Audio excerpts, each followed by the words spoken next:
Women of God, good morning and blessings to you. As we move forward into this week, we are entering week 4, and we open up and we read in Genesis 41 about Joseph, and specifically about Joseph being in prison. So let me say for a minute that envy and jealousy can send us all on a path that leads to regret. The patriarchs, Joseph's brothers, became jealous of Joseph and sold him into Egypt. According to Acts 7 and 9, Joseph was sold as a slave, and they afflicted his feet with fetters, and he himself was laid in iron until the time that his word came to pass, and the word of the Lord tested him. Now, this is found in Psalm 105, 17 and 19. Go take a look. Yet God was with him and rescued him from all his afflictions and granted him favor and wisdom in the sight of Pharaoh, according to Acts 7, 9 through 10.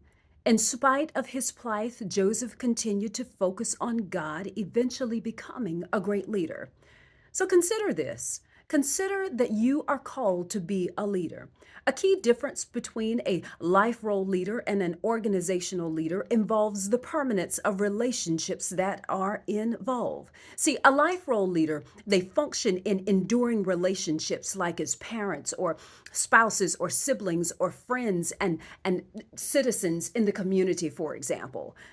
There's a duty and an obligation that cannot be easily relinquished or discarded for life role leaders.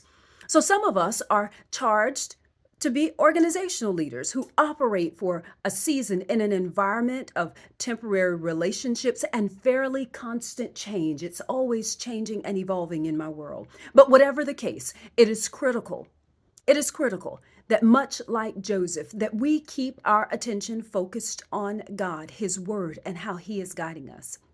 Understand that there is absolutely no weapon that is formed against you that will prosper, and every tongue that attempts to rise up against you, God will condemn.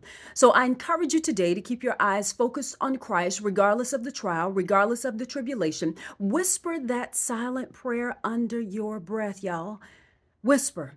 Allow God to rise and your enemies, his enemies. An enemy of you is an enemy of God. They shall be scattered. So with the understanding that God will exalt you in this day. Blessings to you, and do greater works as God entrusts his territory, his day to you. Blessings, ladies.